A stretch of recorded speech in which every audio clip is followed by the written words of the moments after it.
Apakah saudara jaksa penuntut umum yakin bahwa itu adalah kejahatan? Saya yakin itu kejahatan. Oke, jadi terima saja. Saya juga tidak bisa membantah bahwa yang namanya melanggar prokes, yang namanya tidak mematuhi prokes itu adalah kejahatan. Maka bapak-bapak sekalian, yang mulia sekalian, tolong adili semua Republik Indonesia yang melanggar prokes karena itu merupakan sebuah kejahatan.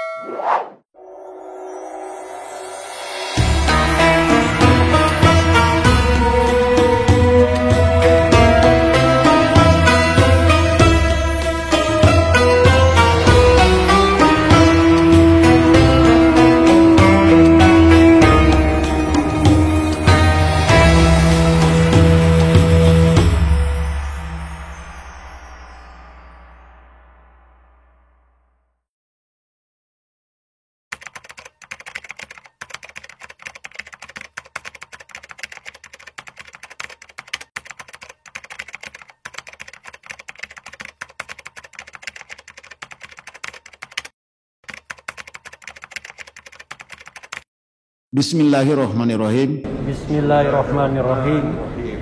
Demi Allah saya bersumpah. Demi Allah saya bersumpah. Sebagai ahli. Sebagai ahli. Akan memberikan pendapat. Akan memberikan pendapat. Sesuai dengan pengetahuan yang saya miliki. Sesuai dengan pengetahuan yang saya miliki.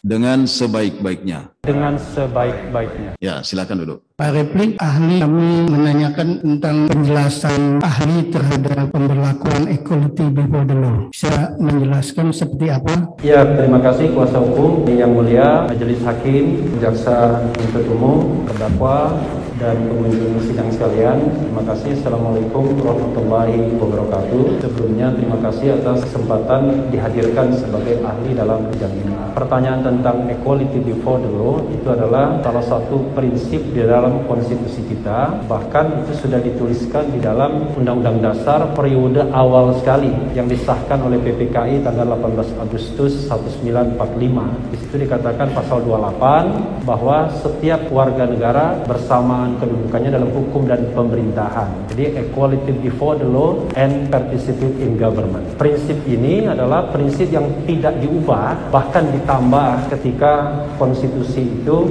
diamandemen atau diubah sebanyak 4 tahap mulai dari tahun 1999 sampai dengan tahun 2002. Ini tidak hanya diberikan kepada warga negara, tapi diberikan kepada orang. Jadi orang itu adalah tidak hanya warga negara, tapi mereka yang juga ada di wilayah teritorial di sini. Sehingga kalau saya ingin katakan, itu adalah prinsip yang constitutional principle, di mana tentu harus dijunjung tinggi dan harus mengejawantah dalam peraturan perundang-undangan di bawahnya. Karena kita tahu dalam teori jenjang peraturan perundang-undangan, Undang-Undang Dasar itu menempati hierarki yang tertinggi. Setelah itu tetap MPR, Undang-Undang garis miring Perpu, dan peraturan di bawahnya. Sehingga kalau dikatakan setiap orang dan setiap warga negara berhak atas perlakuan hukum yang sama, maka menjadi kewajiban bagi negara untuk mempraktekkan dan melaksanakannya. Jadi setiap hak warga negara, setiap hak manusia atau hak asasi manusia memberikan kewajiban kepada negara untuk menegakkannya. Itu secara prinsipil. Baik, Mas Hukum. Terima kasih ahli. Lanjutan pertanyaan. Dalam hal di masyarakat terjadi semacam diskriminatif. Jadi ada contoh kasus, kemudian dibawa ke pengadilan, ada contoh kasus yang sama, tidak dibawa ke pengadilan. Nah, ini menurut ahli, siapa yang bertanggung jawab dan bagaimana melaksanakan itu supaya bisa terjadi equality before the law? Terima kasih. Kita tahu bahwa prinsip non-diskriminatif itu juga berkelindan bersama dengan prinsip tidak boleh mempraktikkan hal-hal yang sifatnya diskriminatif tadi. Jadi ada equality dan non-diskriminatif principle.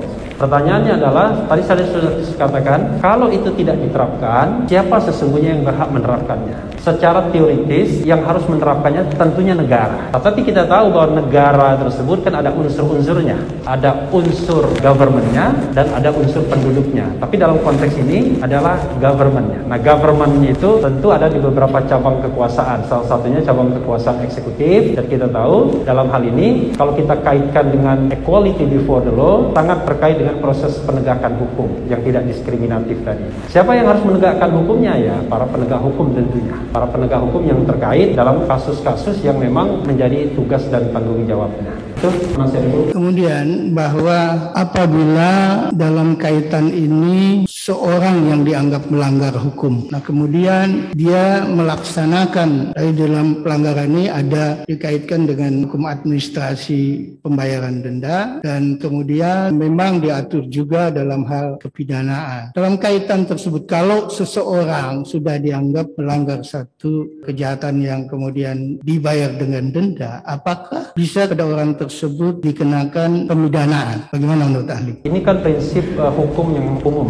yang mulia dan juga kuasa hukum, bahwa yang namanya sanksi itu bermacam-macam. Ada sanksi administratif, ada sanksi pidana. Tapi kita tahu bahwa sanksi pidana itu adalah ultimum remedium biasanya. Jadi sanksi terakhir ketika sanksi-sanksi lain tidak bisa diterapkan atau tidak efektif untuk diterapkan. Nah, dalam konteks yang sering diperdebatkan mengenai ketentuan protokol kesehatan misalnya, yang sering ada di masyarakat dan juga pemberitaan media, maka saya selalu bersikap mengatakan bahwa core business dari aturan itu adalah hukum administratif sesungguhnya, bukan pidananya. Jadi pidana itu untuk menunjang administratif saja sesungguhnya. Nah, ketika hukuman inti sudah diberikan, ahli berpandangan ya seharusnya tidak perlu lagi diikuti dengan hukuman yang bersifat pidana. Apalagi hukum pidananya kan sebenarnya bukan hukum atas sebuah kejahatan, tapi pelanggaran. Kalau dalam hukum pidana itu ada mala in se, ada mala in prohibita. Mala in se itu adalah kejahatan yang dari sononya memang kejahatan, pembunuhan, penganiayaan, pemerkosaan, itu not justified, pasti kita akan menutupnya. Tapi kalau pelanggaran itu kadang-kadang ditentukan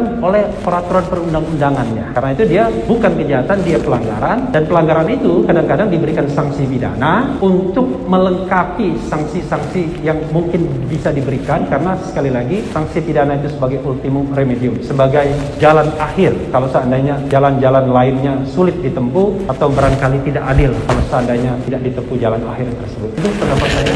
Dr. Refli, tadi telah disebutkan juga oleh Dr. Nasir, tapi saya akan bertanya untuk Dr. Rafli yang terkait dengan pasal 93 Undang-Undang Nomor 6 Tahun 2018 tentang kekarantinaan kesehatan. Perlu diketahui bahwa ini adalah delik material yang menyatakan terjadinya kedaruratan kesehatan masyarakat. Dalam pasal 10 Undang-Undang RI Nomor 6 Tahun 2018 seperti tadi juga sudah dijelaskan oleh Dr. Nasir tentang kekarantinaan kesehatan, dikatakan bahwa kedaruratan kesehatan masyarakat ditetapkan oleh pemerintah pusat. Dalam hal ini adalah Presiden. Pertanyaannya adalah untuk Dr. Rafli, pemberlakuan pasal 93 Undang-Undang Kekarantinaan Kesehatan itu lebih tepat ditetapkan pada peristiwa sebelum penetapan status kedaruratan kesehatan masyarakat yang kemudian berefek kepada penetapan status kedaruratan atau sesudah pun bisa. Ahli coba memahami pasal 93 itu. Menurut pengetahuan ahli, salah satunya adalah ahli memiliki mata kuliah misalnya penafsiran undang-undang dan konstitusi. Jadi penting, salah satunya adalah textual interpretation. Kalau kita lihat pasal 93 itu sebenarnya kan ada dua unsur yang paling penting. Unsur pertama adalah unsur tidak patuh atau menghalang-halangi penyelenggaraan kekarantinaan. Tidak patuh atau menghalang-halangi. Nah, unsur yang kedua adalah sebab akibat. Jadi ada kausalitasnya, karena tidak patuh dan karena menghalang-halangi itu menyebabkan kedaruratan kesehatan masyarakat. Jadi secara material dia menyebabkan kedaruratan kesehatan masyarakat. Terlepas apakah kedaruratan kesehatan masyarakat itu pernah dinyatakan atau tidak, maka dua unsur itu harus terpenuhi untuk bisa diterapkannya pasal 93 kepada siapapun. Tetapi jangan lupa saya mengatakan bahwa pasal 93 itu adalah pasal yang tambahan dari pasal-pasal yang sebenarnya lebih banyak mengatur wilayah administratif. Karena itu misalnya kalau sudah disertakan dengan denda dan lain sebagainya, peringatan misalnya, nasihat dan lain sebagainya, biasanya hal-hal seperti ini selesai. Seperti itu. Jadi tidak langsung masuk ke pidananya. Nah, tetapi ketika kita mau menerapkan pidananya, tidak mudah membuktikan pasal 93 itu sesungguhnya. Karena dibuktikan dulu bahwa ada perbuatan menghalang-halangi, ada perbuatan tidak mematuhi, dan karena dua atau salah satu dari dua perbuatan tersebut menyebabkan kedaruratan kesehatan masyarakat. Jadi secara materialnya. Nah, saya tidak tahu apakah kemudian ada bukti yang mengatakan bahwa karena perbuatan A terjadi kedaruratan kesehatan masyarakat secara material. Nah, itu yang paling penting sesungguhnya. Kalau kita melihat pasal itu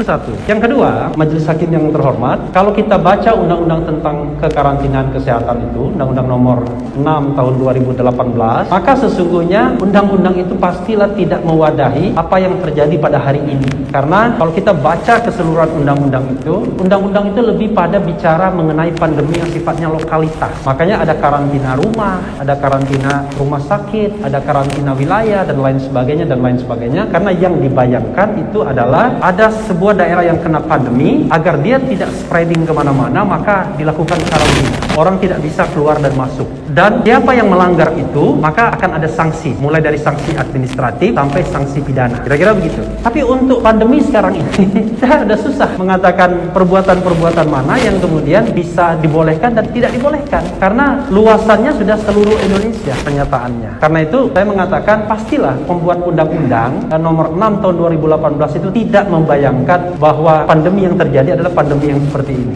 Itu kira-kira Majelis Hakim dan penasihat hukum. Terima kasih ahli. Terus yang kedua untuk Dr. Refli. Dr. Refli kebetulan di dalam hukum tata negara. Kami akan menanyakan mengenai masalah undang-undang ormas. Perlu diketahui bahwa sekarang juga dan sebelumnya yang terkait dengan organisasi tertentu, bahwa di dalam pasal 2 Undang-Undang Nomor 17 tahun 2013 disebutkan azas ormas tidak bertentangan dengan Pancasila dan Undang-Undang Dasar Negara Republik Indonesia tahun 1945. Tentunya nanti kami juga akan menanyakan menyangkut masalah SKT dan lain-lain yang terkait dengan ormas. Tapi pertanyaan saya, apakah artinya tiap ormas harus mencantumkan Pancasila sebagai asas atau bagaimana dari tafsir yang ada di dalam pasal 2 Undang-Undang Nomor 17 tahun 2013? Tafsir yang paling mudah untuk mengartikan undang-undang itu adalah textual interpretation atau plain text orang bilang.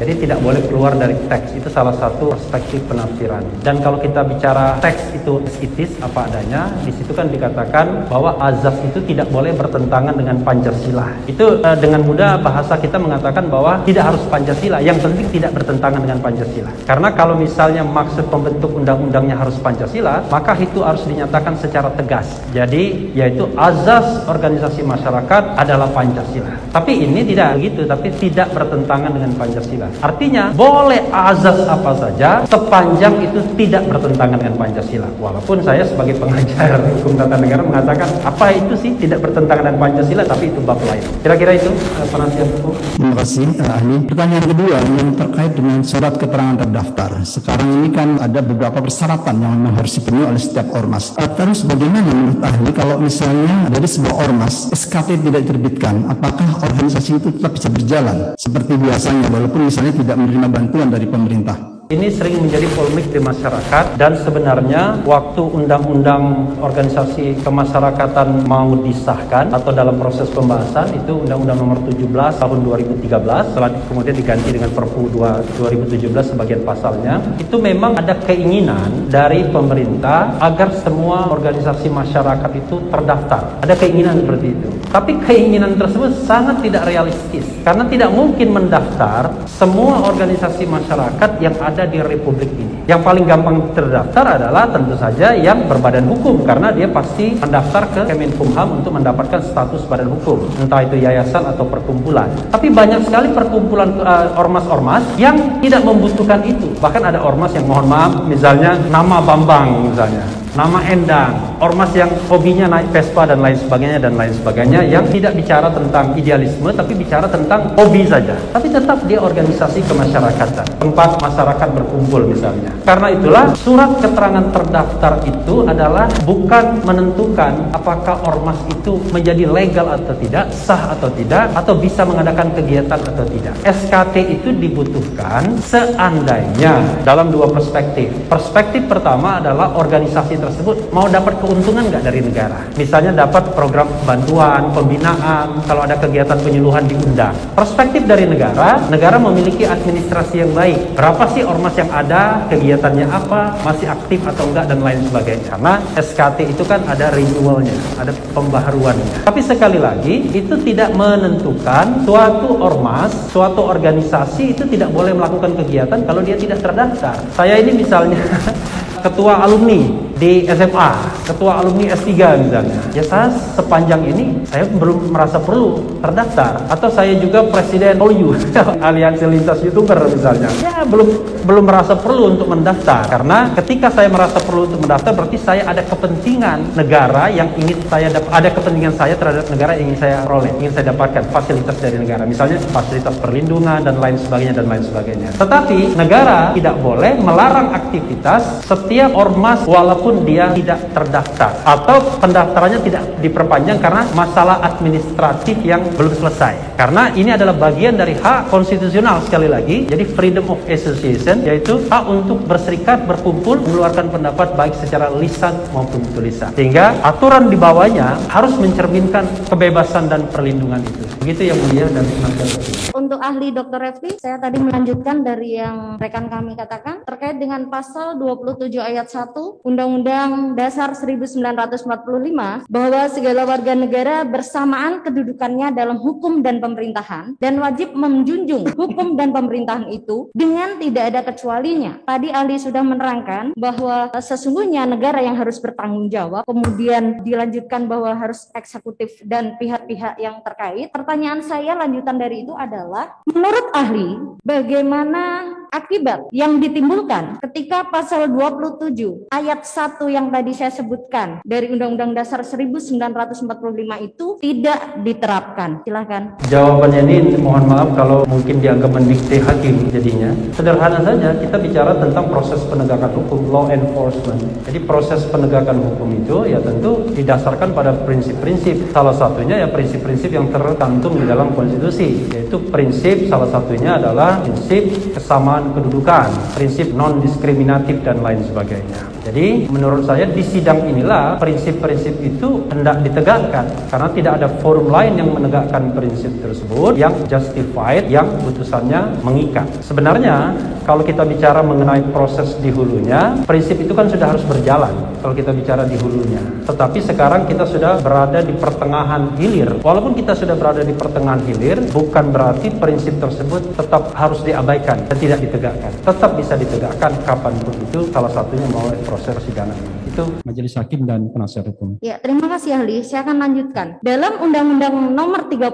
Tahun 2014 tentang legislasi pemerintahan, kita mengenal adanya Asas Umum Pemerintahan yang Baik atau AUPB, dan yang ini saya tanyakan adalah apa saja yang masuk ruang lingkup dari Asas Umum Pemerintahan yang Baik itu? Yang mulia, penasihat hukum sekalian, yang namanya azas-azas umum pemerintahan yang baik atau good governance and clean government itu adalah prinsip-prinsip yang diterima secara umum oleh bangsa-bangsa beradab di dunia, terutama bangsa-bangsa yang didasarkan pada hukum rule of law atau Rechtsstaat. Selain tercantum di dalam peraturan perundang-undangan asas-asas umum pemerintahan yang baik itu, maka praktek-praktek baik di negara-negara yang punya peradaban hukum yang tinggi itu dianggap juga sebagai sesuatu yang mengikat. Paling umum misalnya azas transparansi, azas partisipasi, azas tidak memihak dan lain sebagainya, impartiality dan lain sebagainya. Jadi prinsip-prinsip umum yang disarikan dalam praktek peradaban di dunia selama ini, baik yang sudah dicantumkan di dalam Undang-Undang Nomor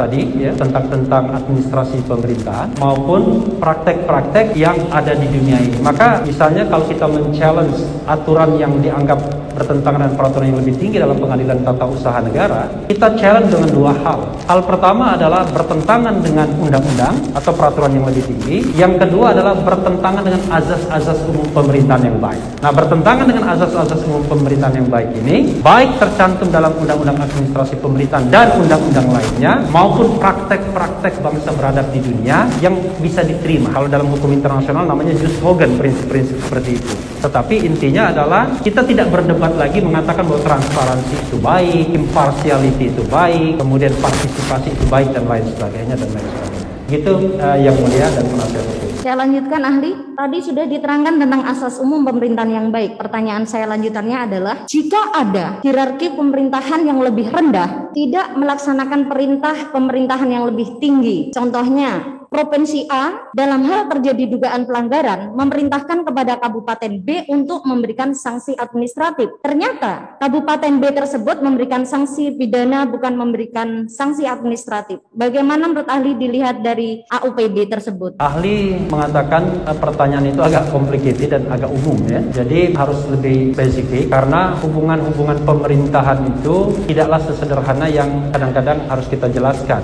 Sebagai contoh misalnya, kalau saya mengatakan hubungan presiden dan menteri itu adalah hubungan yang hierarkis struktural, instruktif bahkan. Jadi menteri langsung melaksanakan keputusan-keputusan presiden karena menteri adalah pembantu presiden. Tetapi kalau hubungan antar kepala daerah itu ada unsur lain yang mengaturnya, yaitu otonomi daerah yang juga diakui dengan konstitusi. Jadi ada urusan-urusan yang bisa dikerjakan oleh kepala daerah yang bersangkutan atau daerah yang bersangkutan karena itu adalah bagian dari otonomi daerah, tapi ada urusan-urusan yang tidak boleh dilakukan sendiri karena itu misalnya mutlak urusan pemerintah pusat, misalnya soal pertahanan, soal keamanan, soal moneter, soal agama, soal justisi dan lain sebagainya. Mohon maaf, penasihat hukum memang tanyanya harus jauh lebih spesifik agar ahli tidak salah menerangkan lebih lanjut. Ya, saya akan lanjutkan lebih spesifik. Yang saya maksud adalah jika ada satgas, katakanlah satgas penyakit masyarakat. Satgas ini satgas provinsi. Kepala satgas penyakit masyarakat adalah gubernur. Kemudian dalam satu wilayah kabupaten itu terjadi penyakit masyarakat. Kemudian meminta koordinasi dengan gubernur yang saat itu satgas penyakit masyarakat. Kemudian gubernur memberikan perintah untuk melakukan terhadap kasus tersebut sanksi administratif. Ternyata yang dilakukan satgas penyakit masyarakat di kabupaten itu ternyata sanksi pidana. Menurut ahli bagaimana? Sekali lagi, ini konteksnya adalah satgas. Kalau konteksnya satgas, kita harus lihat hierarki dari organisasi ad hoc itu. Pasti organisasi ad hoc namanya juga satuan tugas.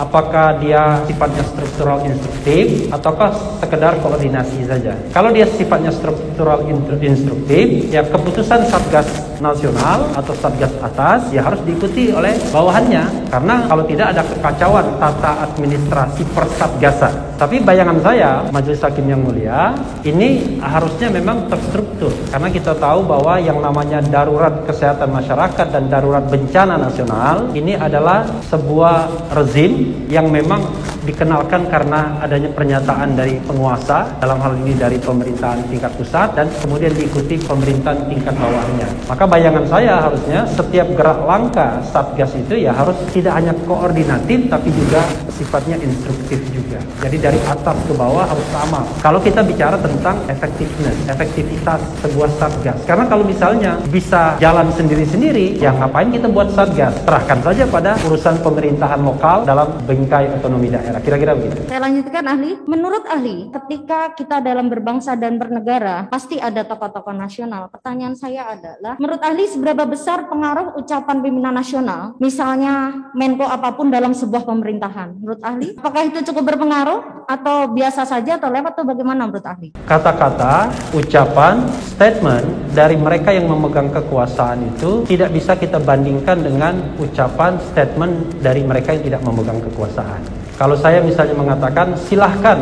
datang, mungkin orang lain tidak akan mendengar karena bukan keluar dari mulut orang yang memiliki kekuasaan.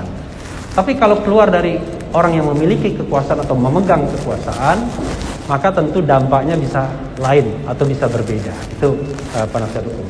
Ya, saya lanjutkan ahli. Pada Undang-Undang Nomor 12 Tahun 2011, yaitu tentang pembentukan peraturan perundang-undangan, di situ jelas disebutkan tentang tata urutan perundang-undangan kita, terutama pada pasal 7 ayat 1 Undang-Undang Nomor 12 Tahun 2011, yaitu A. Undang-Undang Dasar Negara Republik Indonesia tahun 1945. B. Ketetapan Majelis Permusyawaratan Rakyat. C. Undang-undang atau peraturan pemerintah pengganti undang-undang. D. Peraturan pemerintah. E. Peraturan presiden. F. Peraturan daerah provinsi. Dan G. Peraturan daerah atau kabupaten kota. Pertanyaan saya adalah, apakah jika sudah masuk dalam tata urutan perundang-undangan itu harus diundangkan atau bagaimana? Aturan itu, regulation itu memang secara spesifik disebut di dalam Undang-Undang 12 2011 tentang pembentukan peraturan perundang-undangan, tetapi memang tidak terbatas dalam pohon utama saja, ada juga peraturan-peraturan lain yang bisa dibuat dengan salah satu dari dua sebab ini. Diperintahkan oleh peraturan yang lebih tinggi, biasanya undang-undang, atau memang merupakan kewenangan institusi atau badan tertentu. Misalnya Komisi Pemilihan Umum mengeluarkan peraturan Komisi Pemilihan Umum. Itu selain dia memang diperintahkan oleh undang-undang tentang pemilu, juga merupakan kewenangan dia sebagai badan yang dibentuk untuk menyelenggarakan pemilihan umum. Nah, itulah aturan-aturan yang ada di Republik ini, yang tentu saja karena dia bersifat peraturan, dia mengikat umum. Jadi mengikat siapapun yang ada di Republik Indonesia. Itu yang mulia. Ya, saya lanjutkan. Lalu di mana kedudukan surat edaran? Apakah masuk dalam peraturan perundang-undangan? Karena kalau tadi mengacu pada pasal 7 ternyata tidak ada di sana. Menurut ahli? Tadi sudah saya katakan pasal 7 itu plus aturan yang tadi, jadi yang memang diperintahkan atau memang kewenangannya. Nah, surat edaran itu sebenarnya ketika kita membuat undang-undang ini mau mendisiplinkan istilah.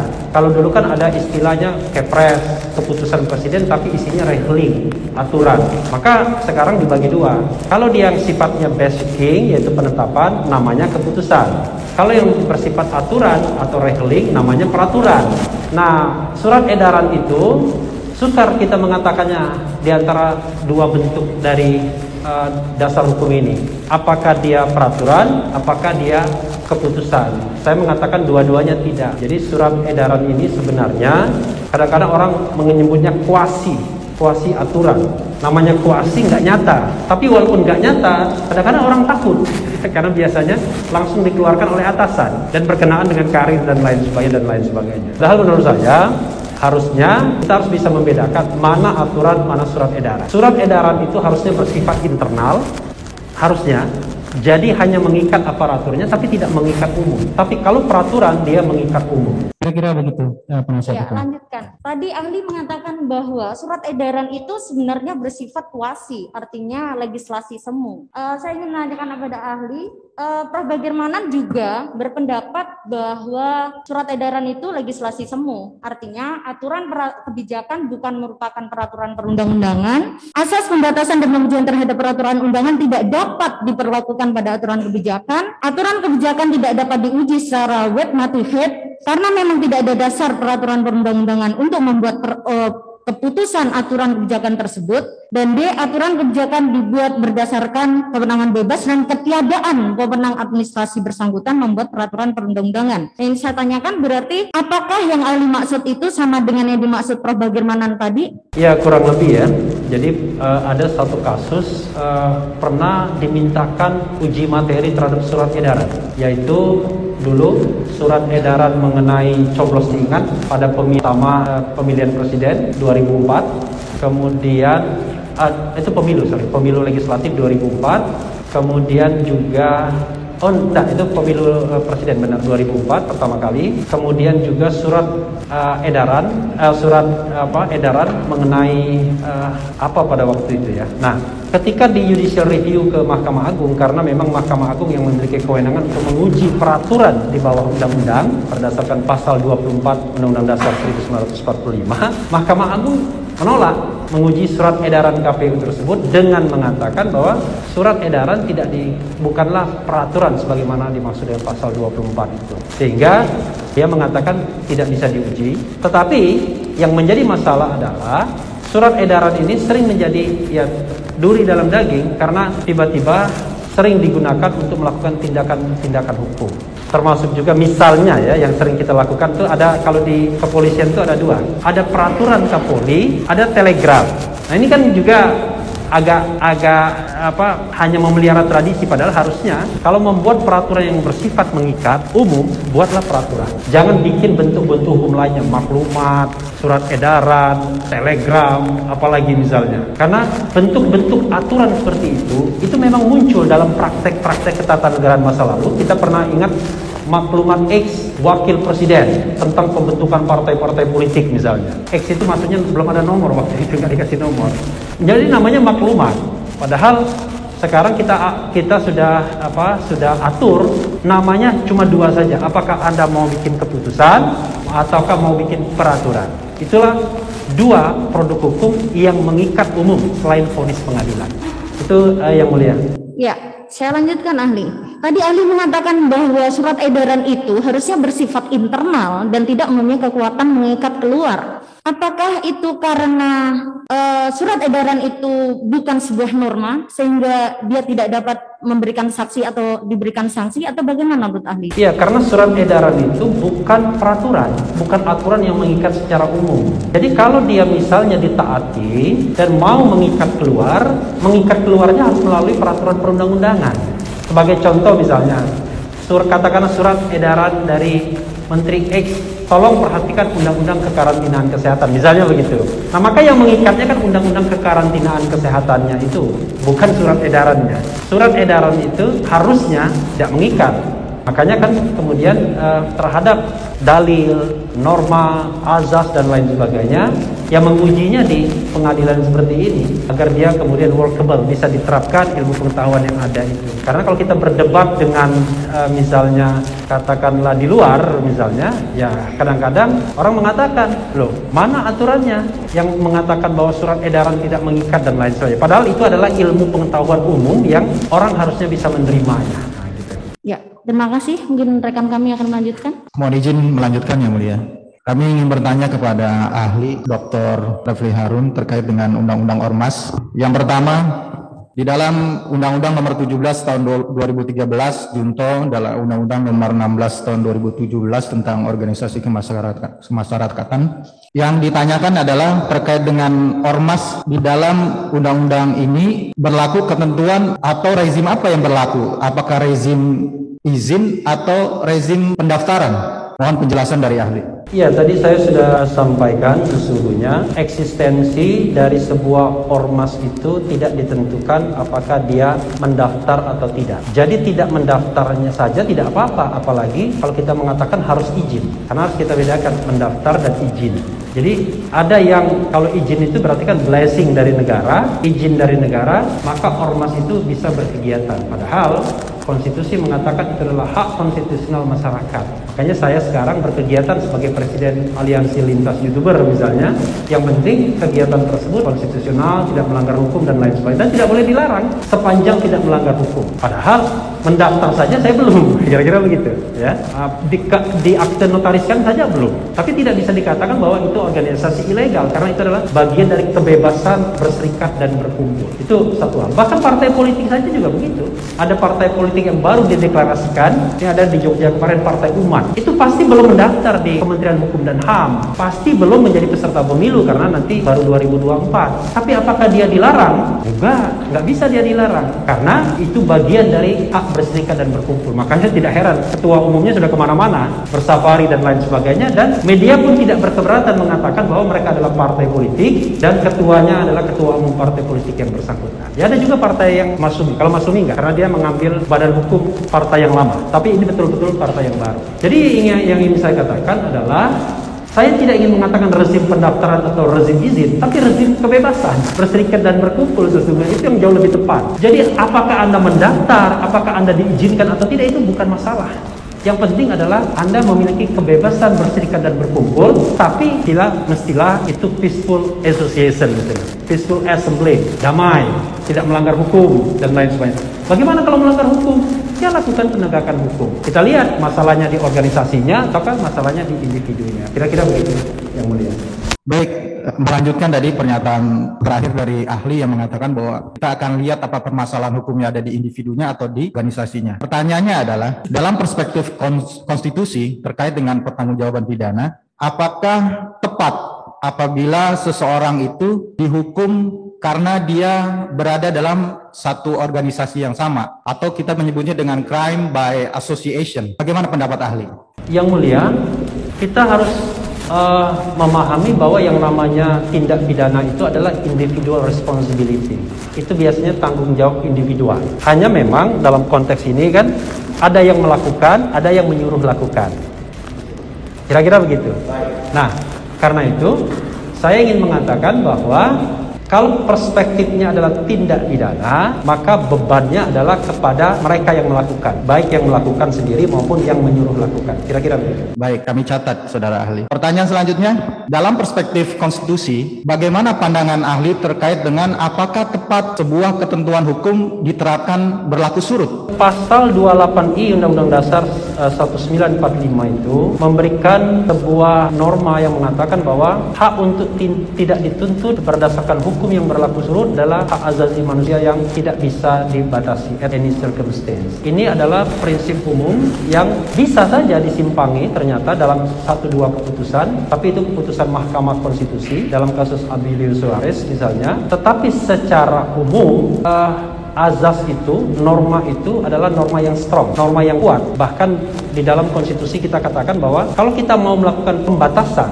jadi istilahnya bukan pelanggaran ya, pembatasan terhadap hak asasi manusia, maka pembatasan tersebut harus ada alasan-alasan dan lain sebagainya. Alasannya ya untuk menghormati norma dan lain sebagainya, dan harus dalam undang-undang, itu pembatasannya. Tapi sebagian ahli tata negara mengatakan untuk pasal 28I nggak boleh dibatasi sama sekali, termasuk hak untuk tidak dituntut berdasarkan hukum yang berlaku surut. Tapi ahli harus jujur mengatakan, yang lain bisa mengatakan bahwa boleh dibatasi. Tapi sekali lagi, pembatasannya itu alasannya harus justified dan harus tingkatnya undang-undang. Jadi tidak boleh sembarangan, karena ini adalah norma, prinsip yang terkandung dalam konstitusi dan merupakan norma umum yang berlaku di masyarakat di dunia ini. Ya, baik, kami catat, Saudara Ahli. Pertanyaan selanjutnya, apabila ada sebuah peristiwa hukum di mana suatu organisasi kemudian dinyatakan dilarang melakukan kegiatan berdasarkan SKB Menteri, kemudian terjadi suatu proses pidana terhadap kegiatan atau peristiwa sebelum organisasi tersebut dinyatakan dilarang berkegiatan. Bagaimana pandangan ahli terhadap peristiwa hukum tersebut? Apakah tepat pemidanaan atau proses pidana terhadap sebuah peristiwa yang lebih dulu terjadi sebelum adanya pelarangan? Pertanyaan saya biar clear, itu proses pemidanaan terhadap orang atau terhadap organisasinya? Terhadap organisasinya dan orangnya. Oke, kita mengetahui bahwa sebelum ada putusan yang berkekuatan hukum yang mengikat, kalau saya sih mengatakan seharusnya tidak boleh melarang sebuah asosiasi atau ormas tanpa due process of law. Tapi unfortunately, Undang-Undang Perpu Ormas sekarang menjadi Undang-Undang Nomor 16 tahun 2017 memberikan celah itu. Nah, ini yang sebenarnya yang patut saya sesali juga sebagai ahli hukum ya. Dan sebenarnya hakim bisa mengabaikan itu. Jadi mengabaikan hukum-hukum yang tidak adil, mengabaikan hukum-hukum yang menyalahi prinsip konstitusi itu dalam praktek boleh saja. Sama seperti misalnya Mahkamah Konstitusi pernah mengabaikan aturan bahwa ada pembatasan judicial review misalnya. Karena hakim kan tidak semata-mata menjadi corong undang-undang, tapi dia memutus berdasarkan hukum dan keadilan. Jadi saya mengatakan bahwa prinsip-prinsip seperti itu harus dihormati. Lalu itu nanti saya lanjutkan lagi. Nah, ketika sebuah organisasi itu katakanlah hari ini dihukum misalnya bahwa organisasi tersebut katakanlah dianggap organisasi terlarang, maka kita harus mengatakan bahwa ketika belum ada pernyataan bahwa organisasi itu adalah organisasi yang terlarang, maka tidak bisa kita katakan bahwa orang itu adalah anggota dari organisasi yang terlarang, karena dia pada waktu itu dari organisasi yang belum dilarang. Jadi harus kita pahami. Makanya di dalam Undang-Undang Mahkamah Konstitusi mengatakan segala undang-undang itu sah berlaku sebelum dinyatakan tidak memiliki kekuatan hukum yang mengikat oleh Mahkamah Konstitusi. Karena kalau misalnya kesalahannya itu ditarik ke belakang, maka memunculkan ketidakpastian. Dan itu ketidakpastian adalah salah satu tujuan yang berkhianat terhadap tujuan kepastian hukum, salah satunya. Jadi saya mengatakan, kita tidak bisa mengatakan bahwa orang tersebut adalah anggota dari organisasi terlarang, kecuali kalau setelah organisasinya dilarang, secara underground ya, secara diam-diam tetap menjalankan aktivitasnya dengan organisasi itu. Nah, maka kita bisa mengatakan dia organisasi yang dilarang dan anggotanya adalah anggota organisasi yang dilarang secara de facto. Oke, itu satu. Yang kedua adalah bagaimana kalau ada tindak pidana? Sekali lagi, tindak pidana itu ada tindak pidana yang dilakukan secara individu dan ada tindak pidana yang dilakukan oleh organisasi. Makanya korporasi itu bisa menjadi terdakwa juga. Jadi kalau misalnya di masa lalu ada tindak pidana dan tindak pidana itu diproses, ya kita harus melihatnya sebagai individual responsibility, kecuali bisa dibuktikan bahwa itu adalah tindak pidana yang dilakukan organisasinya. Nah, pertanyaannya adalah, untuk apa lagi menghukum sebuah organisasi yang sudah dibubarkan? Karena dia sudah tidak punya lagi yang namanya entitas hukum. Kan untuk didakwa dia harus punya entitas hukum. Apakah dia orang atau badan hukum? Person. Karena itu tidak boleh menghukum lagi sebuah organisasi yang sudah dinyatakan bubar kalau kita ingin mendakwa organisasinya. Maka yang ada adalah orang-orang dalam organisasi tersebut, tetapi sekali lagi harus dikaitkan dengan individual responsibility yang bisa saja tidak ada kaitannya dengan organisasi tersebut. Misalnya saya Presiden All You misalnya, saya melakukan korupsi di jabatan saya, tapi nggak ada kaitannya dengan jabatan, mudah-mudahan ini itu contoh saja ya, tapi tidak ada kaitannya dengan All You, ya saya tetap tiba-tiba All You-nya dibubarkan dan lain sebagainya, ya saya tetap ada responsibility, tapi karena saya melakukan tindak pidana yang secara individual. Jadi itu prinsip umumnya, tapi mohon maaf, ahli sebenarnya tidak terlalu menangkap persisnya karena ini agak umum ya.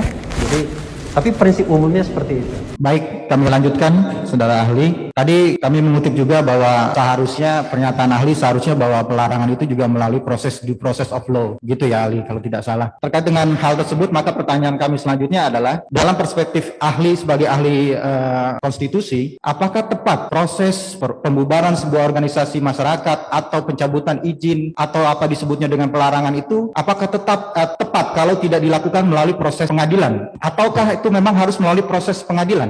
Jadi ahli tadi ahli katakan bahwa termasuk orang yang sangat mempersoalkan Perpu Ormas itu, Perpu 2 2017 yang menjadi Undang-Undang 16 2017. Bisa dicek itu, ahli termasuk yang sangat mempermasalahkannya, bahkan menulis, berkomentar dan lain sebagainya. Karena kita ini adalah negara yang berdasarkan atas hukum atau constitutional demokrasi, negara demokrasi yang berdasarkan atas hukum. Harusnya tindakan-tindakan, apalagi tindakan tersebut merupakan hukuman ya, yang kuat, yang berat terhadap kebebasan yang diberikan oleh konstitusi misalnya, maka tidak boleh sembarangan, harus melalui due process of law. Hanya memang masalahnya adalah ahli sendiri juga bingung kalau kita misalnya menerapkan suatu kasus. Ini yang menyebabkan organisasi ini tidak boleh itu, atau karena dia tidak dapat memperpanjang pendaftaran, atau karena SKB. Karena pernyataan dari penguasa negeri ini kan beda-beda. Ada yang mengatakan bahwa ya dengan sendirinya otomatis ya kan, secara de jure katanya bahwa organisasi ini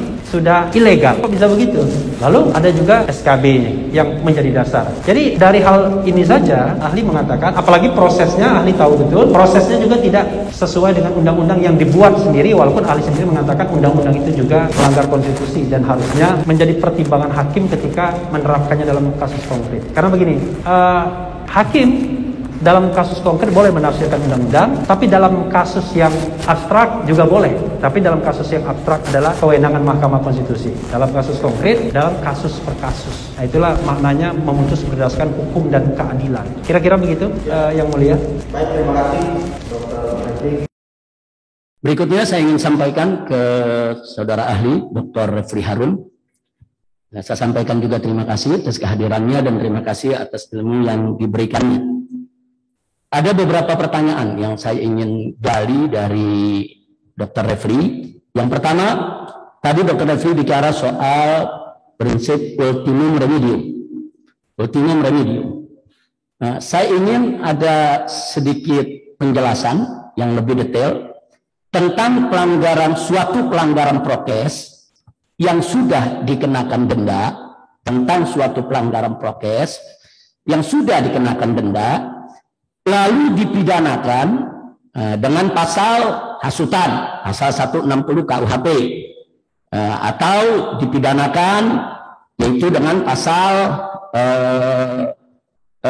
atau dipidanakan dengan pasal lain atau undang-undang yang lain. Pertanyaan saya, sampai sejauh mana penerapan ultimum remedium itu harus dijadikan sebagai suatu pegangan di dalam pelanggaran prokes yang sudah didenda?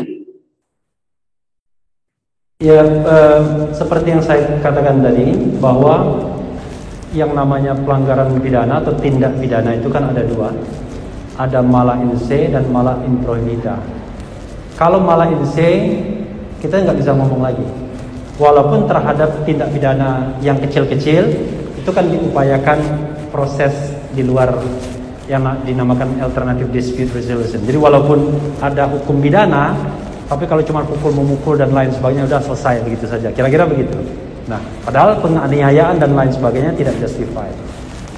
Ini saja masih bisa didekati dalam sudut non pidana, non penghukuman, ya, damai dan lain sebagainya. Apalagi kalau pelanggaran. Jadi pelanggaran tersebut menjadikan sanksi pidana pasti menjadi jalan akhir. Ketika jalan lain tidak bisa ditempuh lagi, untuk paling tidak misalnya bagaimana mengembalikan tertib sosial masyarakat, bagaimana membuat katakanlah pelanggar itu patuh dan tidak lagi mengulangi perbuatannya dan lain sebagainya. Tapi kalau misalnya sanksi non pidana bisa diterapkan dan yang menerima sanksi tersebut juga patuh misalnya, ya maka kita bicara untuk apa lagi ada sanksi pidana untuk kasus itu. Bukankah yang namanya perspektif kita bukan penghukuman yang balas dendam, tapi lebih pada bagaimana merestorasi. Makanya orang mengatakan restoratif justice. Kalau misalnya semuanya didekati dari hukum pidana, semua yang malah in prohibita tersebut, kita tidak akan pernah bisa menyelesaikan masalah itu karena akan banyak sekali. Misalnya dalam soal prokes, kalau semua prokes itu pelanggaran prokes yang malah in prohibita itu mau didekati dalam hukum pidana semua, maka berdasarkan azas equality before the law dan azas diskriminatif, semuanya harus diproses demi menegakkan dua prinsip tersebut. Kan tidak mungkin, karena bukan itu tujuan dari hukum. Tujuan dari hukum itu tertib sosial. Jadi kalau manusianya sudah tertib, manusianya sudah patuh misalnya, untuk apa lagi dihukum? Apalagi kemudian ditambah pemberatan-pemberatan yang lebih tidak justified lagi. Saya mengatakan, jangankan pemberatannya, yang awalnya saja tidak justified karena rasanya dua unsur yang kausalitas saya sebutkan tadi susah terpenuhinya, yaitu menghalang-halangi dan tidak patuh. Kan harus dibuktikan apakah ada penghalang-halang dan tidak patuh secara nyata. Kedua, itu menyebabkan kedaruratan kesehatan masyarakat. Nah, kedaruratan kesehatan masyarakat itu secara material itu harus ada, memang terjadi akibat perbuatan tadi, secara formil harus dinyatakan. Menurut pasal 10 tadi kan harus dinyatakan. Nah, kalau dari sana saja susah kita membuktikannya misalnya, maka membawa ini ke ranah pidana lebih tidak penting lagi. Karena itu pendekatan non pidana, misalnya sanksi administratif, nasihat, peringatan dan lain sebagainya. Dan kalau itu dipatuhi, menurut ahli sudah lebih dari cukup untuk menegakkan order atau tertib sosial di masyarakat. Begitu. Terima kasih, saudara ahli. Saya masih punya pertanyaan. Kebetulan tadi saudara ahli bicara tentang undang-undang ormas, tentang asas ormas tidak boleh bertentangan dengan Pancasila. Saya mau sedikit lebih luas lagi. Pertanyaan saya, jika suatu ormas berlandaskan keagamaan, karena ormas tersebut melihat bahwa ketuhanan yang Maha Esa adalah pesan keagamaan dalam Pancasila, atau ada ormas yang berasaskan kemanusiaan atau keadilan, karena mereka melihat bahwa sila kedua dari Pancasila adalah kemanusiaan yang adil dan beradab. Atau ada ormas yang mengambil asas persatuan dan persaudaraan karena melihat dari sila ketiga dari Pancasila. Atau ada ormas yang mencukupkan sebagai asas berorganisasinya musyawarah mufakat karena mereka melihat yaitu sila keempat dari Pancasila. Atau ada ormas yang menetapkan asasnya yaitu keadilan sosial, mengambil dari sila kelima Pancasila. Atau ada ormas yang mengambil asas di luar itu, katakanlah gotong royong umpamanya dan lain sebagainya, tapi tidak melanggar norma-norma Pancasila. Nah, pertanyaan saya, apakah ormas-ormas tersebut yang menjadikan hal-hal tadi sebagai asas bisa dikatakan asasnya bertentangan dengan Pancasila? Minta dijelaskan. Iya, jadi di situ dikatakan di dalam Undang-Undang Ormas itu, yang namanya azas ormas itu haruslah pengajawantahan dari nilai-nilai Pancasila dan Undang-Undang Dasar 1945. Nilai-nilai Pancasila itu apa sih?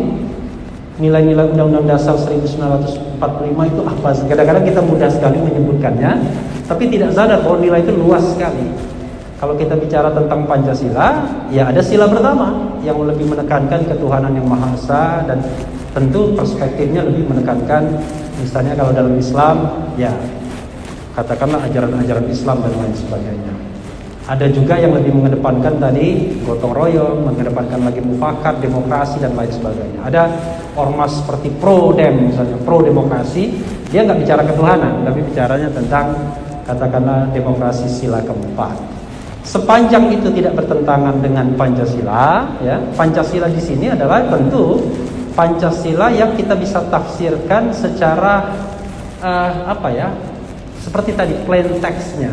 Karena kalau kita bicara tafsir Pancasila nanti sangat complicated, tapi intinya adalah kalau saya mengatakan yang lebih konkret lagi, sepanjang tidak melanggar hukum. Sepanjang tidak melanggar hukum. Contohnya apa? Kalau misalnya mencantumkan katakanlah azasnya, katakanlah azas persatuan, tapi misalnya pekerjaannya adalah merampok, ya tentu tidak bisa.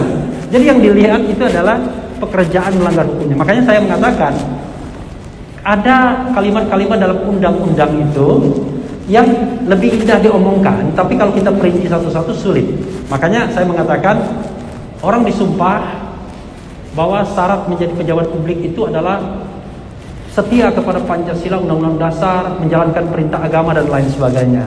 Saya khawatir jangan-jangan saya termasuk tidak mungkin saya bisa menjalankan semua perintah agama. Pasti berat sekali kan, banyak sekali perintah agama yang seperti apa yang harus saya jalankan. Tapi sumpah seperti itu, syarat seperti itu tetap dituliskan untuk menunjukkan bahwa kita memang masyarakat yang religius. Makanya syarat bertakwa kepada Tuhan yang Maha Esa. Kalau syarat bertakwa kepada Tuhan yang Maha Esa itu dimaterialisasi, di breakdown, maka tidak akan ada pejabat republik ini. Karena pasti tidak akan ada yang bisa memenuhi semua syarat tersebut. Tetapi paling tidak, menurut penalaran yang wajar, kita bisa menerimanya. Maka ya kita misalnya melihatnya sebagai orang yang misalnya katakanlah taat hukum, taat membayar pajak. Jadi ada ukuran-ukuran yang masuk akal, justified. Kira-kira begitu. Terima kasih saksi ahli, luar biasa. Jadi masih pertanyaan barusan soal asas. Sekarang saya mau fokus lagi. Kalau ada orang Islam, asasnya Islam, apakah itu bisa dikatakan bertentangan dengan Pancasila? Ya, pertama ahli harus rendah hati dulu, bukan ahli tentang Islam. Ya. Yang kedua adalah ahli pasti tidak ingin mengatakan, pasti tidak akan mengatakan bahwa Islam bertentangan dengan Pancasila. Pasti begitu. Tapi apakah itu Islam? Pasti ahli tidak bisa menjelaskan. Kalau cuma mengatakan bahwa Islam itu agama, ada rukun iman, ada rukun Islam dan lain sebagainya mungkin mudah. Tapi Islam secara keseluruhan ahli mengatakan tidak bisa. Karena itu tidak mungkin dalam gerak sejarah bangsa ini Islam itu bertentangan dengan Pancasila. Atau Pancasila bertentangan dengan Islam. Karena nilai-nilai Islam yang dipakai itu adalah pasti nilai-nilai yang sudah dimasukkan ke dalam Pancasila tersebut oleh the founding parents kita. Saya tidak ingin mengatakan the founding fathers karena ada juga perempuannya.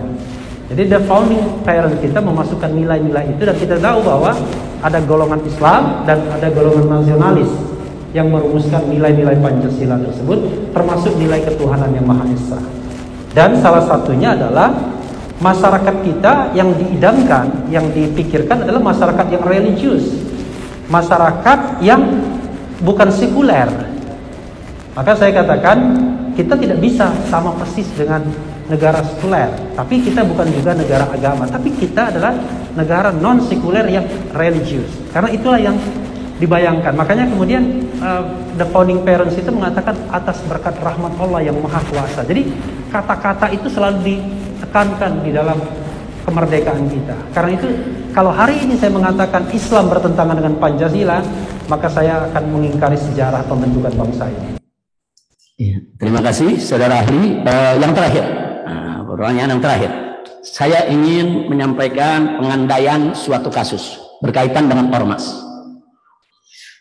Andai kata ada suatu ormas, sejak berdiri dia memiliki SKT. Setelah 20 tahun lebih, nah suatu ketika SKT-nya ingin diperpanjang. Nah pada saat ingin diperpanjang, ternyata ada regulasi peraturan-peraturan baru soal keormasan. Maka perpanjangan SKT itu diminta 3 syarat yang belum terpenuhi oleh ormas tersebut. Pertama, syarat rekomendasi dari Kementerian Agama. Kedua, syarat ini permintaan dari Kementerian Dalam Negeri yang kepada ormas yang bersangkutan tadi. Kedua, ada permintaan agar Pancasila dicantumkan secara eksplisit. Walaupun itu sebetulnya bukan syarat, tapi ada permintaan dari Kementerian Dalam Negeri kepada ormas tersebut. Kemudian yang ketiga, diminta dalam anggaran dasarnya harus ada pasal tentang penyelesaian sengketa. 3 itu. Nah kemudian ormas ini memenuhi permintaan dari Kemendagri. Mulailah menghubungi Kementerian Agama. Kemudian Kementerian Agama mengirim peneliti mendatangi ormas tersebut, mengumpulkan para pendiri maupun para pengurusnya, kemudian dilaksanakan dialog dari pasal ke pasal, dari ayat ke ayat, dari anggaran dasar yang dimiliki oleh organisasi tersebut. Singkat cerita, Kementerian Agama sampai pada kesimpulan bahwa ormas tersebut dengan anggaran dasar yang dimilikinya tidak bertentangan dengan Pancasila dan dikeluarkanlah rekomendasi sesuai permintaan Kementerian Dalam Negeri. Kemudian syarat yang kedua, dalam rangka untuk memenuhi permintaan Kementerian Dalam Negeri, ormas ini sampai menggelar munaslup karena perubahan anggaran dasar harus lewat munas. Begitu munaslup digelar, maka keinginan Kementerian Dalam Negeri dipenuhi, Pancasila dicantumkan secara eksplisit di dalam anggaran dasar. Nah, kemudian tentang pasal penyelesaian sengketa pun juga dicantumkan sesuai permintaan Kemendagri. Begitu sudah selesai, semua syarat dipenuhi, dibawa Kemendagri, tiba-tiba ormas tersebut dibubarkan. Padahal syarat-syarat sudah dipenuhi. Nah, yang ingin saya tanyakan kepada saudara ahli, terus terang saya bingung begitu. Melihat ada kejadian ormas seperti itu, saya bingung. Saya tadi juga melihat saudara ahli ada mengatakan ada beberapa penerapan hukum yang saudara ahli juga bingung. Nah, saya ingin bagaimana supaya tidak bingung bisa memahami kejadian ini. Terima kasih. Ya, ini orang bingung tanya kepada orang bingung juga. Jadi terus terang yang mulia, saya termasuk orang yang ingin tertib hukum. Jadi kalau kita bicara tertib hukum tersebut, kita harus lihat hukum-hukum positif yang berlaku. Bayangkan di dalam kejadian di Republik ini, hukum positifnya saja tidak diikuti, bayangkan, apalagi keadilannya. Jadi kita harus katakan misalnya begini, Perpu Ormas itu, Perpu nomor 2 2017 yang menjadi Undang-Undang nomor 16 2017 memberikan hak kepada katakanlah eksekutif untuk mengakhiri keberadaan ormas dengan cara macam-macam, mencabut SKT-nya, kemudian mencabut status badan hukumnya, dan kemudian disertai dengan deklarasi bahwa ormas tersebut dibubarkan. Kira-kira begitu. Hukum yang seperti itu saja ahli mengatakan harusnya tidak diterapkan. Nah, tapi katakanlah karena ini sudah menjadi hukum positif diterapkan. Tapi jangan lupa di situ itu ada juga proses, mulai dari peringatan, kemudian penghentian kegiatan. Jadi ada proses, ada prosedurnya. Yang saya tahu bahwa prosedur itu dipersingkat, dipermudah dibandingkan Undang-Undang Nomor 17 2013. Itu saja tidak diikuti. Itu satu. Yang kedua, kalau tadi ahli mengatakan bingung, memang kalau kita bicara tentang misalnya pembubaran sebuah ormas, harus jelas alasannya apa. Ormas tersebut dibubarkan. Mungkin karena ahli tidak melihat atau membaca persis SK tersebut, walaupun sudah baca berkali-kali juga. Ya, ahli tidak menemukan alasan material bahwa organisasi tersebut kemudian harus dinyatakan sebagai organisasi terlarang. Di Republik ini yang mulia ada organisasi terlarang yang sampai saat ini masih dilarang, yaitu Partai Komunis Indonesia, dan itu tidak tanggung-tanggung pelarangannya melalui TAP MPR, produk regulasi yang tertinggi. Kenapa? Karena disadari ini adalah soal pembatasan hak asasi manusia. Itu partai politik yang banyak pengikutnya, tetapi karena dalam sejarah pernah membuat pemberontakan cacat, maka dia dilarang dalam produk yang tinggi, yaitu TAP MPR. Nah, memang alasan seperti itu yang masuk akal, karena memang ada alasan materialnya. Tapi yang ahli baca soal ini, ada yang mengatakan dia bubar dengan sendirinya karena SKT-nya tidak diperpanjang, lalu begitu saja menjadi organisasi yang terlarang. Saya kaget, terus terang saja. Pertama, SKT tersebut tidak menentukan eksistensi sebuah organisasi. Jangankan pernah terdaftar, nggak pernah mendaftar pun juga boleh.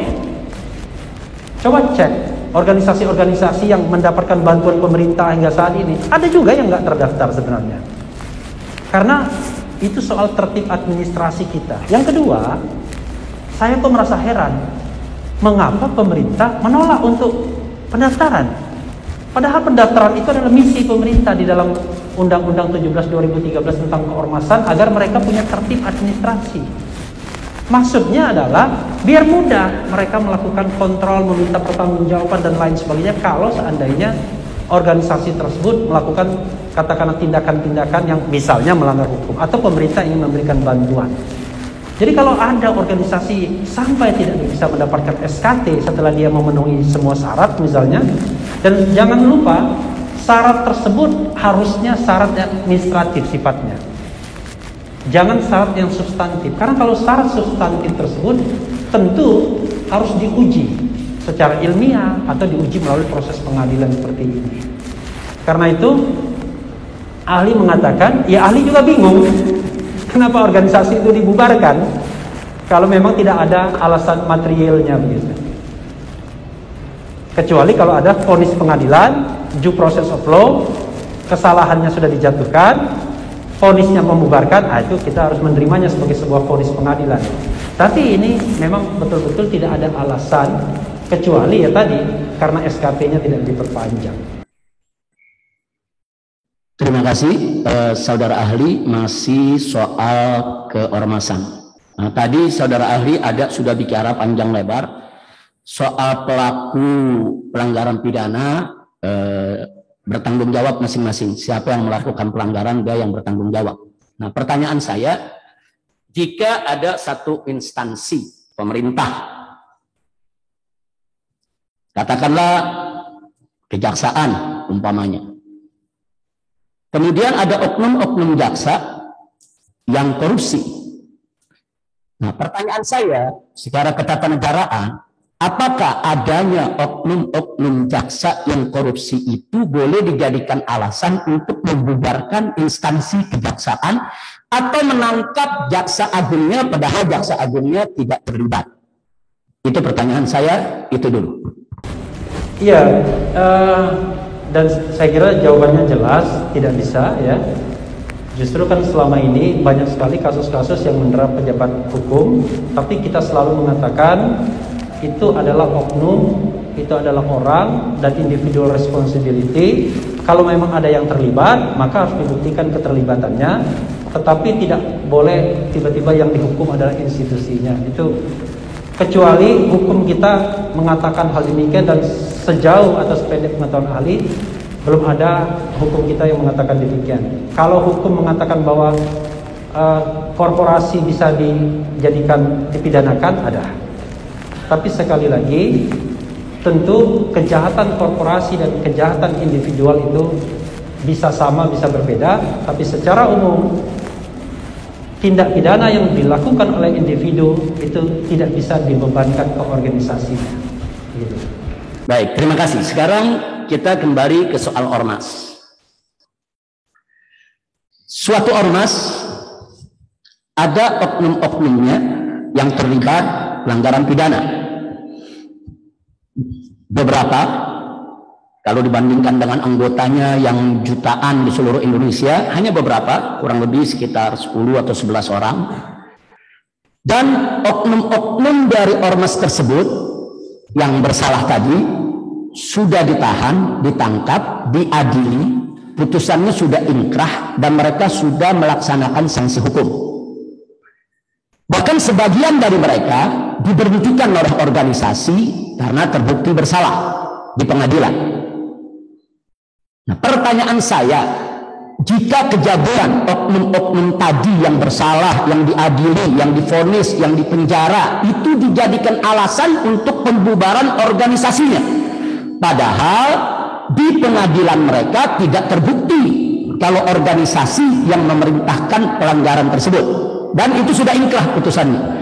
Nah, jadi pertanyaannya, kalau organisasi tersebut dibubarkan karena adanya oknum-oknum yang bersalah tadi melanggar pidana, padahal yang melanggar tadi sudah berhukum oleh pengadilan dan sudah menjalankan hukumannya, sudah inkrah, nah, secara ketatanegaraan apakah alasan itu logis atau dibenarkan untuk pembubaran suatu ormas? Ya, Yang Mulia, kalau alasan tersebut dibenarkan, maka yang harus dibubarkan terlebih dahulu adalah semua partai politik yang ada di Senayan. Karena semua partai politik di Senayan itu sudah terbukti anggotanya melakukan tindak pidana.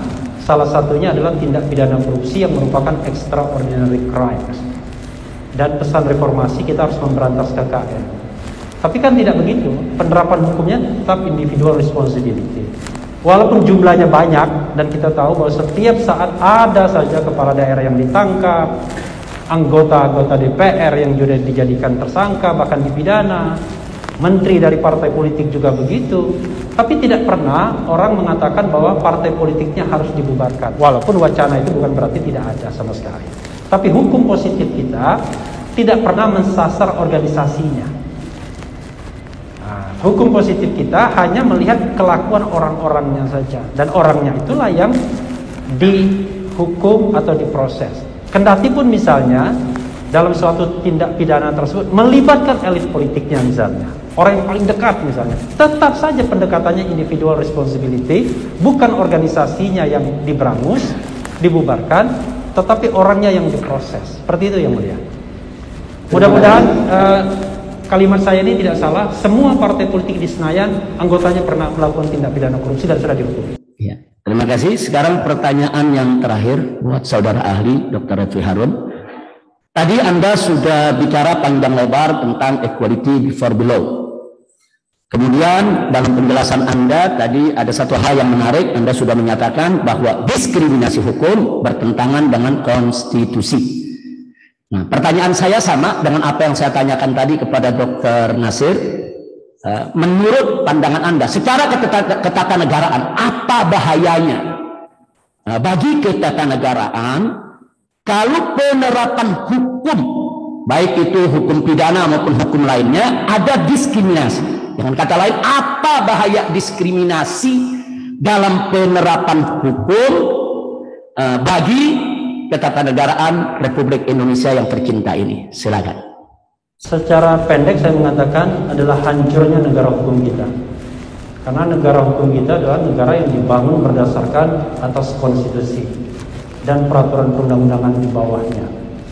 Sehingga prinsip-prinsip konstitusional, norma-norma konstitusi itu harus dijalankan dan harus mengejawantah dalam peraturan di bawahnya atau tindakan-tindakan negara selanjutnya. Jadi kalau misalnya itu tidak dilaksanakan, maka negara eksekutif mengkhianati prinsip-prinsip tersebut, bahkan bisa menghancurkan sendi-sendi negara hukum kita, rule of law kita, restart kita. Tapi itu kan konsekuensi yang seharusnya bisa dicegah. Bagaimana mencegahnya? Ya, mencegahnya adalah lakukan penegakan hukum yang adil. Jadi penegakan hukum yang adil itulah yang akan bisa memperbaiki pelanggaran-pelanggaran seperti itu kalau memang sudah terlanjur terjadi. Kita dalam berbangsa dan bernegara maunya kita tidak ada anggota masyarakat yang melakukan pelanggaran hukum, kan begitu. Tapi kalau terjadi pelanggaran hukum oleh anggota masyarakat, bahkan oleh negara sendiri, misalnya tadi pelanggaran terhadap prinsip diskriminasi, ya, non-diskriminatif dan prinsip equality, maka proses penegakan hukum di sidang ini harus bisa menegakkan kembali prinsip tersebut. Saya kira jelas pendapat saya mengenai hal tersebut. Jadi sama sekali pengadilan tidak terhalang untuk menegakkan prinsip atau norma konstitusi, norma hukum yang sudah tercederai dalam praktek bernegara kita. Karena disinilah, di ruang pengadilan inilah kita mencari dan menegakkan kembali prinsip-prinsip tersebut. Terima kasih Yang Mulia. Terima kasih saudara ahli, luar biasa jawaban-jawabannya. Jazakumullahu khairal jaza. Dari saya cukup, Majelis Hakim. Mohon izin saya ke Pak Refli Harun. Pertanyaan yang sama saya ajukan Pak Refli. Mohon maaf tadi saya mendengar apa yang Pak Refli sampaikan tadi. Menurut pendapat saya, ahli ini memotong bunyi pasal 93 ini mengambil dari menghalang-halangi penyelenggaraan kekarantinaan kesehatan yang menyebabkan kedaruratan kesehatan. Ini delik material, saya sepakat. Tetapi saya ingin menjelaskan seperti apa yang saya sampaikan tadi. Kan ahli mengetahui bahwa dalam pasal 93 ini ada kata-kata dan atau, dan ada kata-kata conjunction sehingga. Menurut kemarin yang disampaikan dari ahli hukum pidana mengenai rumusan delik yang disampaikan oleh Profesor Agus Rono, bahwa ini ada dua perbuatan di mana penegak hukum bisa memilih perbuatan mana yang lebih terpenuhi dengan tindak pidana yang dilakukan. Bagaimana menurut ahli? Ya, terima kasih Yang Mulia. Kalau tidak berkeberatan, bisa tidak dibacakan pasal 93 tersebut dengan pelan-pelan, dan kemudian kalau ada koma dibacakan komanya biar ahli bisa mendengarkannya secara baik. Nanti ahli coba menafsirkannya berdasarkan textual interpretation. Setiap orang yang tidak mematuhi penyelenggaraan kekarantinaan kesehatan sebagaimana dimaksud dalam pasal 9 ayat 1 dan garis miring atau menghalang-halangi penyelenggaraan kekarantinaan kesehatan sehingga menyebabkan kedaruratan kesehatan masyarakat. Jadi ini ahli menginterpretasikan ada dua perbuatan yang dilakukan dan perbuatan tersebut bisa kumulatif, bisa alternatif. Makanya dikatakan dan atau. Pertama tindakannya adalah tidak mematuhi dan menghalang-halangi, atau tidak mematuhi atau menghalang-halangi. Jadi bisa satu perbuatan, bisa dua perbuatan. Tapi satu dan dua perbuatan itu ada kausalitasnya sehingga menimbulkan kedaruratan kesehatan masyarakat. Jadi perbuatan menghalang-halangi itu menimbulkan kedaruratan kesehatan masyarakat, perbuatan tidak patuh itu juga menimbulkan kedaruratan kesehatan masyarakat. Maka terpenuhilah dua unsur di dalam pasal tersebut. Begitu Yang Mulia. Jadi mohon maaf ahli tidak memotong, jadi membaca kalimat ini persis apa adanya karena di sini tidak ada koma. Satu lagi pertanyaan Yang Mulia. Tadi ahli mengatakan surat edaran itu yang secara garis besarnya saya sampaikan itu bukan bentuk peraturan ya. Tadi ada reguling, ada yang satu peraturan, ada penetapan tadi ya. Yang ingin saya tanyakan, masalah surat edaran ini, misalnya seperti ini, ada surat edaran tentang warga negara Indonesia yang kembali dari luar negeri harus melakukan karantina mandiri selama 14 hari, ya kan, untuk meyakini bahwa yang bersangkutan itu membawa virus atau tidak di masa pandemi. Dan itu merupakan bagian dari PSBB yang diatur dalam Undang-Undang Karantina. Yang ingin saya tanyakan, apabila surat edaran tadi yang bukan aturan tapi teknis, tapi itu mengatur tentang bagaimana pembatasan sosial berskala besar, ataupun misalnya itu mengatur tentang yang lebih ekstrim lagi, misalnya lockdown atau karantina wilayah. Dan yang ingin saya tanyakan adalah, apabila surat edaran tersebut mengatur mengenai salah satu bentuk karantina kesehatan, sebagaimana tadi ahli bacakan, yang diatur dalam pasal 9 ayat 1, misalnya PSBB, pelanggaran terhadap pelaksanaan daripada surat edaran yang merupakan bagian dari PSBB tersebut, apakah juga merupakan pelanggaran pasal 9 ayat 1 yang diancam dengan pasal 93 Undang-Undang Kekarantinaan Kesehatan? Yang mulia, dalam pengetahuan ahli, harusnya tidak ada pelanggaran terhadap surat edaran. Karena surat edaran itu adalah bukan regulasi yang mengikat secara umum. Pelanggaran terhadap undang-undang bisa saja ada. Pelanggaran terhadap peraturan bisa saja ada. Tapi ahli dengan keilmuan mengatakan harusnya tidak ada pelanggaran terhadap surat edaran. Kalaupun misalnya ada pelanggaran terhadap surat edaran, maka itu bisa dianggap sebagai pelanggaran disiplin saja terhadap bawahan, misalnya yang dikenakan surat edaran tersebut. Jadi saya katakan tadi surat edaran itu harusnya hanya mengikat internal ke dalam. Misalnya atasan memberikan edaran kepada anak buahnya, tolong patuhi prokes dan lain sebagainya. Tiba-tiba tidak mematuhi prokes, maka bisa dikatakan itu pelanggaran terhadap disiplin, yaitu menaati perintah. Tapi kalau dia dikatakan mengikat umum, saya tidak setuju. Dan bahkan saya juga heran kepada pejabat-pejabat di Republik ini. Kenapa doyan sekali bikin surat edaran? Nggak paham apa surat edaran itu bukan regulasi yang mengikat. Jadi sebaiknya apa? Ya bikin aturan. Kalau melarang mudik, bikin peraturan pelarangan mudik. Kalau misalnya mau kegiatan apa, jam malam, bikin aturan tentang pelarangan jam malam dan lain sebagainya. Jangan bikin surat edaran. Makanya kadang-kadang ada surat edaran Menteri Dalam Negeri, surat edaran Gubernur, surat edaran ini, itu, dan lain sebagainya, yang kadang-kadang juga tumpang tindih dengan kewenangan institusi atau badan lain. Itu yang mulia. Mungkin saya sederhanakan ahli pertanyaan saya tadi, terlalu panjang ahli jawabnya, bahwa teknis misalnya orang harus dikarantina 14 hari ya, itu sudah disebutkan dalam surat edaran tersebut merupakan pelaksanaan daripada PSBB, misalnya di DKI yang sedang PSBB. Apakah pelanggaran PSBB tersebut yang merupakan pelanggaran pasal 9 ayat 1 dapat diancam dengan pidana pasal 93 tadi? Iya, yang mulia. Kalaupun ada pelanggaran, maka pelanggaran tersebut haruslah pelanggaran terhadap peraturan. Apakah itu undang-undang, apakah itu perpu, apakah itu peraturan pemerintah, peraturan menteri, atau peraturan satgas dan lain sebagainya. Yang penting peraturan. Karena itu jangan kaitkan dengan surat edaran. Sekali lagi, jangan kaitkan dengan surat edaran. Nggak ada kaitannya dengan surat edaran kalau kita mau tertib hukum, berdisiplin hukum. Begitu. Pada ahli Refli Harun, satu aja Pak ya. Di dalam tata urutan peraturan perundang-undangan sebagaimana diatur di Undang-Undang 12 tahun 2011 ya Pak ya. Ada tadi sudah Bapak jelaskan, ahli jelaskan sesuai pertanyaan penasihat hukum, urutannya Undang-Undang 45, TAP MPR, Undang-Undang atau Perpu, PP, Perpres, Perda Provinsi dan Perda Kabupaten Kota. Kemudian dilanjutkan dengan pasal 15 dalam undang-undang yang sama. Sana dikatakan materi muatan ketentuan pidana hanya dapat dimuat dalam undang-undang, Perda Provinsi atau Perda Kabupaten Kota. Bagaimana pendapat ahli tentang pasal 15 ini? Apakah boleh peraturan perundang-undangan lain yang memuat tentang ketentuan pidana?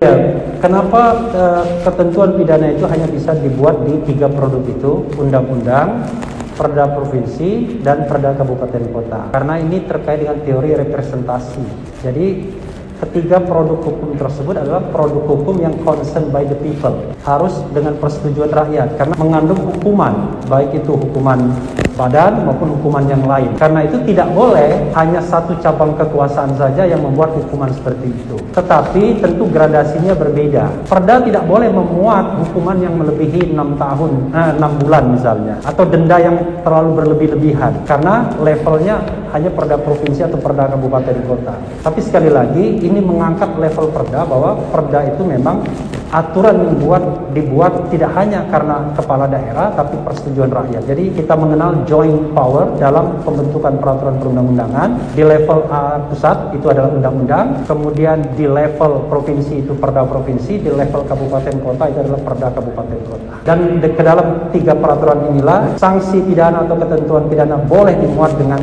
kadarnya masing-masing. Saya tadi pada saat dokter menerangkan penjelasan pendapat-pendapat di dalam keterangannya, ada beberapa catatan. Salah satunya dokter mengatakan bahwa coronavirus sebagai suatu jenis penyakit yang menimbulkan kedaruratan kesehatan nasional. Coba ahli bisa menerangkan bagaimana pandangan ahli terkait itu. Iya, Yang Mulia, saya sekaligus untuk Bencana nasional, maaf saya ulangi. saya ingin mengatakan bahwa ada dua statement dari kekuasaan presiden ya dalam bentuk Kepres kalau tidak salah ya, correct me kalau saya keliru, yang menyatakan bahwa satu adalah darurat kesehatan masyarakat didasarkan undang-undang tentang kekarantinaan kesehatan. Kemudian setengah bulan kemudian Presiden mengatakan darurat bencana nasional juga. Jadi saat ini ada dua darurat yang diberlakukan di Republik Indonesia ini dengan keputusan Presiden. Nah, darurat kesehatan atau kesehatan masyarakat dan darurat bencana nasional, saya singkat darurat kesehatan dan darurat bencana saja ya, itu merupakan statement umum yang berlaku di seluruh Republik Indonesia. Siapa penyebabnya? Penyebabnya kita hanya tahu bahwa penyebabnya adalah COVID-19, Coronavirus Disease 2019. Itu penyebabnya. Tapi kalau kita kaitkan dengan pasal 93, pasal 93 itu lebih spesifik. Penyebabnya adalah orang yang menghalang-halangi tadi atau orang yang melanggar tadi. Makanya ada hubungan kausalitas. Jadi pasal 93 itu adalah pasal yang memang spesifik untuk memperlihatkan bahwa perbuatan itu sudah menyebabkan kedaruratan kesehatan masyarakat. Kedaruratan kesehatan masyarakat dalam pasal 93 itu adalah materialnya. Formilnya harus dinyatakan dengan keputusan negara. Pertanyaannya adalah keputusan negara yang dibacakan kalau tidak salah tanggal 30 Maret kalau tidak salah ya, correct me kalau saya keliru, itu adalah kedaruratan kesehatan masyarakat tanpa ngeblame siapa yang menjadi penyebabnya. Penyebabnya pokoknya makhluk yang namanya COVID-19 itu. Bahkan ditambahi darurat bencana nasional agar deployment uang dan lain sebagainya bisa cepat dilakukan karena bencana ini tidak bisa hanya merujuk daerah tertentu sebagaimana kita bisa memahami tentang darurat kesehatan yang biasanya berlaku karantina. Kita nggak bisa lagi mengkarantina Republik Indonesia ini kecuali dari luar, padahal kita sendiri mungkin carrier. Karena itulah saya mengatakan pasal 93 itu spesifik, sementara statement yang tadi tentang darurat kesehatan masyarakat dan darurat bencana nasional itu adalah statement umum berlaku di seluruh Republik Indonesia. Baik, statement umum yang berlaku di seluruh Indonesia. Tadi ahli menerangkan bahwa seperti halnya ahli analogikan seperti tindak pidana korupsi sebagai extraordinary crime. Nah, bagaimana menurut pandang ahli, apa sih sehingga pandemi COVID-19 ini kemudian ditetapkan sebagai bencana dan kemudian ahli membuat pemahaman yang memang sudah berlaku secara nasional suatu kondisi, suatu darurat bencana nasional. Apa yang menyebabkan itu? Sedemikian apa sehingga harus kemudian ini dikatakan darurat bencana? Iya, Yang Mulia, sebuah statement darurat bencana nasional, darurat kesehatan masyarakat tentu harus dilihat dengan syarat-syarat objektifnya sebagaimana diatur di undang-undang. Ya, salah satunya misalnya ancamannya, kemudian spreadingnya dan lain sebagainya. Sehingga berdasarkan fakta-fakta tersebut ada kekuasaan yang berwenang untuk menyatakan kita sedang darurat. Nah, dalam keadaan darurat itu memang kenapa perlu ada statement darurat? Karena dalam kondisi darurat, hukum-hukum normal itu bisa dikesampingkan terlebih dulu. Seperti halnya misalnya darurat militer, darurat sipil dan lain sebagainya. Makanya perlu statement karena negara kita adalah negara hukum, negara yang berdasarkan kepada hukum. Tidak boleh kemudian ada sebuah kebijakan tanpa didasarkan pada hukum. Makanya kemudian harus ada statement yang didasarkan baju hukumnya tersebut. Berarti apakah ahli pendapat ini? Apakah dikatakan darurat itu ada suatu kondisi yang membahayakan? Sangat bahaya di situ. Pendapat tidak? Iya, pasti secara umum dan itu sifatnya bisa objektif, bisa subjektif. Baik, saudara ahli pernah mendengar dan bisa menerangkan dan menjelaskan kepada kami ada adagium solus populi supremalic exto. Saudara ahli pernah mendengar itu? Pernah. Dapat menjelaskan kepada kami di depan persidangan pada hari ini terkait masalah adagium itu tadi? Ya mungkin diterjemahkan kepada pengunjung juga biar mereka juga mendengar. Apa bisa diterjemahkan ahli? Terkait adagium solus populi supremalic exto. Nah, coba kalau anunya pengertian bahasa Indonesianya gimana supaya tidak menimbulkan penafsiran juga ya, yang berbeda-beda ya. Nah. Solus populi supremalic exto, yaitu keselamatan masyarakat itu adalah yang paling utama. Bagaimana menurut ahli? Iya, kita harus memahami ya, di dalam hukum itu ada istilah macam-macam, ada maksim, ada adagium, ada norma dan lain sebagainya dan lain sebagainya. Ada ungkapan dan lain sebagainya. Itu sama dengan seperti Presiden Amerika Serikat yang membebaskan perbudakan itu, atau John F. Kennedy kalau tidak salah, saya lupa ingat. Jangan tanyakan apa yang dapat kau berikan kepada yang dapat negara berikan kepadamu, tapi tanyakanlah hal seperti itu. Jadi itu adalah ungkapan-ungkapan bijak yang menjadi guidance bagi kita untuk bertindak, terutama pejabat publik dan institusi-institusi publik. Jadi misalnya kalau harus memilih mana yang lebih dahulukan, keselamatan rakyat atau keselamatan pejabat, misalnya begitu. Maka berdasarkan maksim itu, adagium itu, Anda harus dahulukan keselamatan rakyat. Karena itulah duty Anda, tugas Anda sebaik-baiknya. Kan begitu. Tetapi adagium, maksim seperti itu tentu harus dinormalkan dalam peraturan perundang-undangan sehingga kita bisa mengukur bagaimana dia bisa dilaksanakan, berikut sanksinya kalau dilanggar. Kira-kira begitu. Karena tidak bisa sebuah adagium, sebuah maksim atau sebuah ungkapan dengan sendirinya mengikat pejabat publik seperti halnya mengikatnya sebuah norma. Gitu yang mulia. Bahwa di dalam Republik Indonesia ada sebuah peraturan Undang-Undang Nomor 6 Tahun 2018 tentang kekarantinaan kesehatan. Undang-undang itu mengatur beberapa hal terkait masalah penyelenggaraan kekarantinaan kesehatan. Selain itu ada ketentuan sanksi pidana apabila melanggar kekarantinaan kesehatan tadi, sebagaimana yang disebut dalam pasal 93. Nah, apakah sanksi pidana yang ada di dalam undang-undang tadi, termasuk undang-undang wabah dan sebagainya, adalah merupakan bagian salah satu ruhnya adalah bagaimana upaya pemerintah untuk menegakkan adagium tadi, untuk menyelamatkan keselamatan masyarakat. Bagaimana menurut pandangan ahli? Kalau kita lihat pasal 93 dengan umum, saya sudah mengatakan ya yang mulia bahwa pastilah pembentuk undang-undang ini tidak berpikir bahwa yang namanya kekarantinaan kesehatan ini adalah seluruh republik ini. Yang mereka bayangkan itu adalah ada satu daerah lalu diadakan karantina, ada orang yang melanggar di situ, ada yang tidak patuh. Karena dia tidak patuh dan dia melanggar, muncullah kedaruratan kesehatan. Jadi darurat kita. Kenapa? Karena spreadingnya makin luas, karena dia tidak patuh. Disuruh di rumah, dia keluar.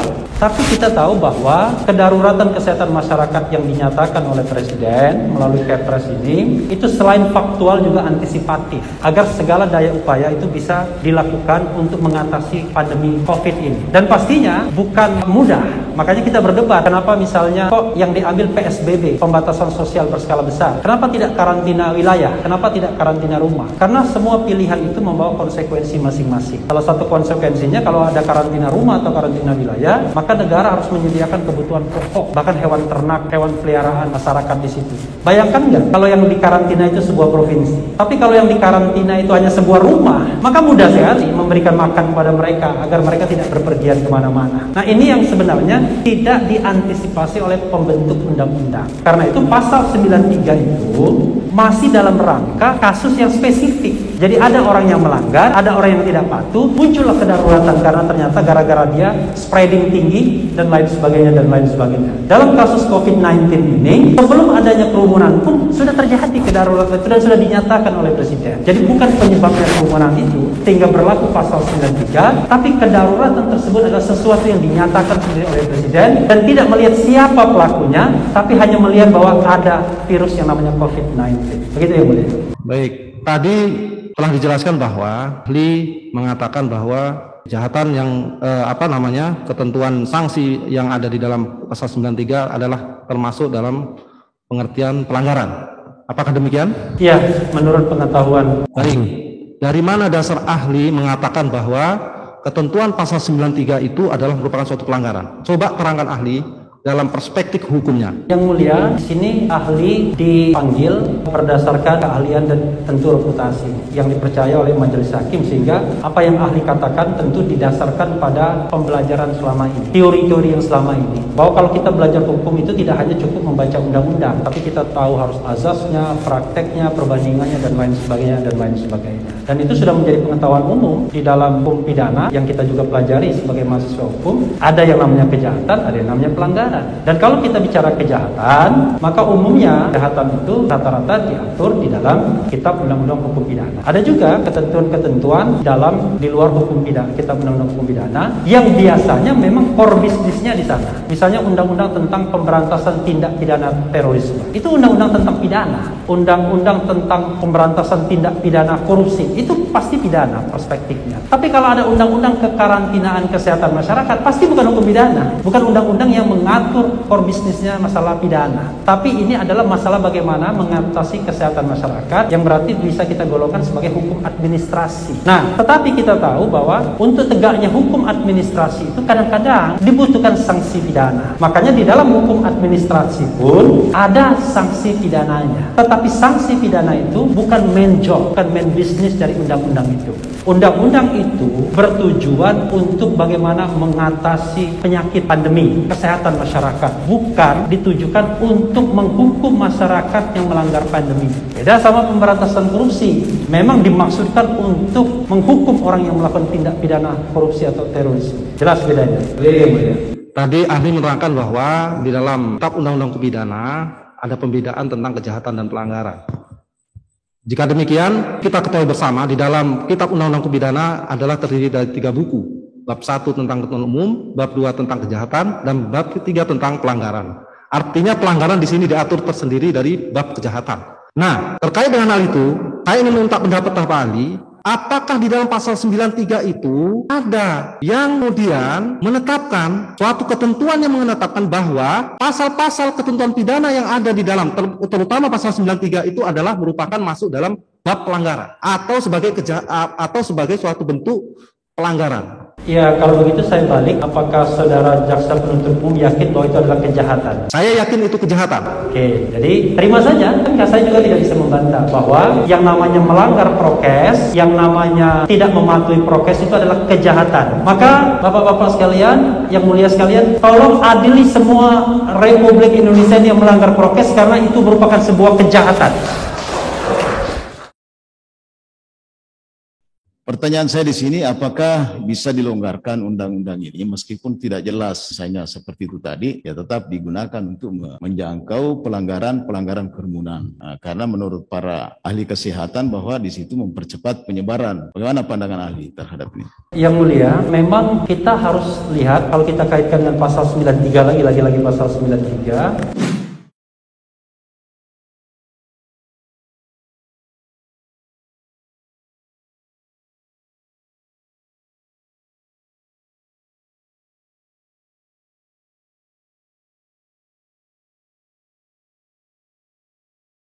Pasal 93 itu memang klausa merupakan berisi ketentuan sanksi pidana. Tapi ahli tetap ada proposal semula bahwa harusnya itu menjadi ultimum remedium. Kalau misalnya pelanggar itu benar-benar bandel, nggak bisa diomongin, sudah diomongin, langgar lagi. Atau bahkan dengan kekuatannya dia menghalang-halangi. Maka barangkali pasal 93 itu justified untuk dikenakan. Tapi begitu kita mengenakan pasal 93, kita jangan sewenang-wenang juga. Karena pasal 93 itu mengandung kausalitas. Harus dibuktikan secara material bahwa perbuatan itu memunculkan kedaruratan kesehatan masyarakat. Jadi kedaruratan kesehatan masyarakat yang diakibatkan oleh perbuatan mereka yang menghalangi dan mereka yang tidak patuh tersebut. Nah, pertanyaannya adalah kita harus punya sebuah bukti, proof yang cukup untuk mengatakan bahwa perbuatan itu sudah memunculkan kedaruratan kesehatan masyarakat. Karena ini hukum pidana, nggak bisa hipotesa. Harus ada proof bukti bahwa itu sudah menyebabkan kedaruratan kesehatan masyarakat. Sekarang pertanyaannya adalah indikatornya apa untuk dikatakan kedaruratan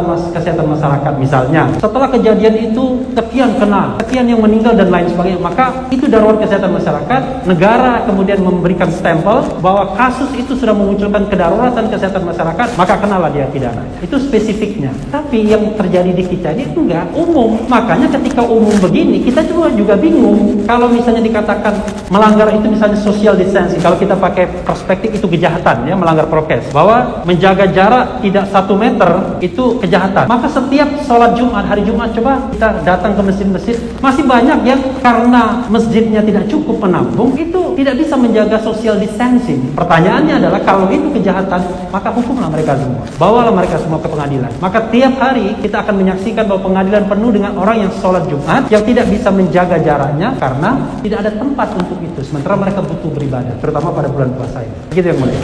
Ya, jadi jelas di sini penegakan hukum itu menghindari terjadinya kesewenang-wenangan. Jadi ada tahapan-tahapan ya, itu secara bijaksana.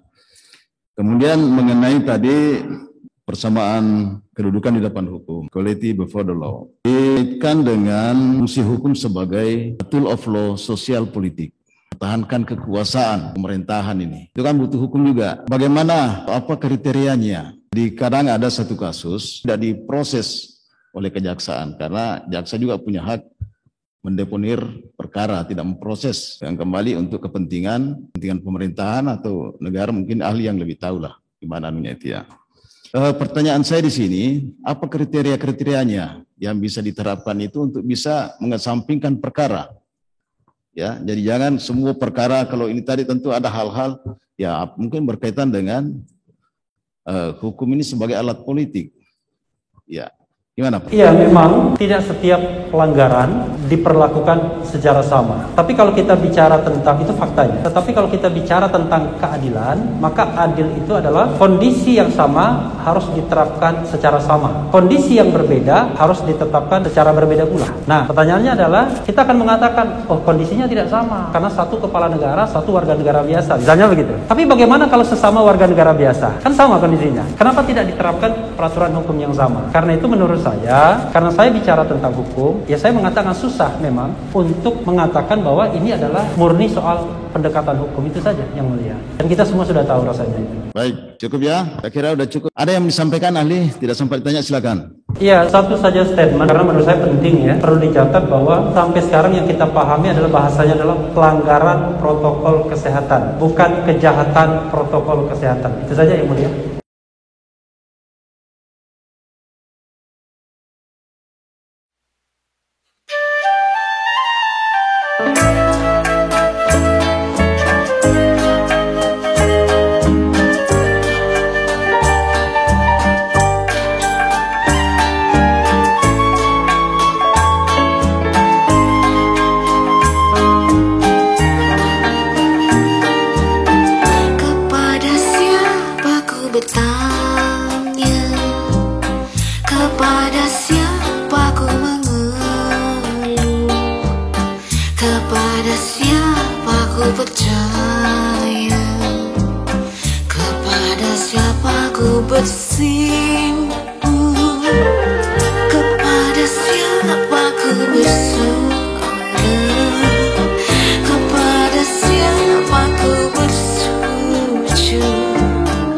Kepada siapa